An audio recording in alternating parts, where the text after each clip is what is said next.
ये अब तक ह्यूमैनिटी द्वारा डेवलप किया गया सबसे पावरफुल आर्मर था। इसे पहनने का ऑनर मिलने के बावजूद वो पर्सन डर से भरा हुआ था। एक मैकेनिकल आर्म के कंट्रोल में उसका बॉडी धीरे धीरे आर्मर की ओर पुश किया जा रहा था। तभी आर्मर का बैक पार्ट धीरे धीरे ओपन हुआ और उसके अंदर से एक मिस्टीरियस लाइट निकलने लगी। उस आदमी की टेरिफाइड नजरों के सामने कई ब्राइट रेड टेंटिकल्स उसकी ओर बढ़े।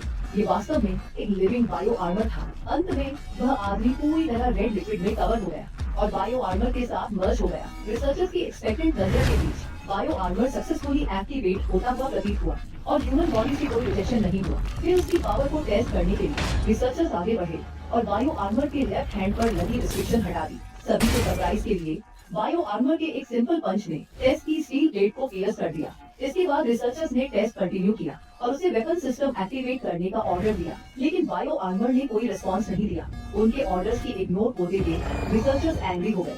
अचानक जब बायो आर्मर कंट्रोल से बाहर हो गया तो वहाँ मौजूद सभी लोग फियर से भर गए।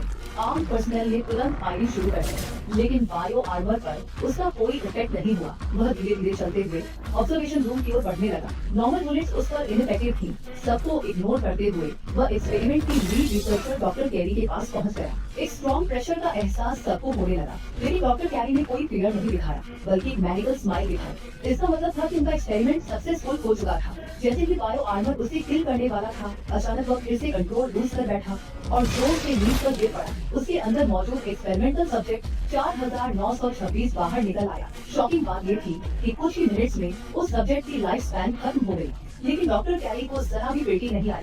हालांकि यह एक्सपेरिमेंट फेल रहा, फिर भी इससे कई इंपॉर्टेंट रिजल्ट्स मिले।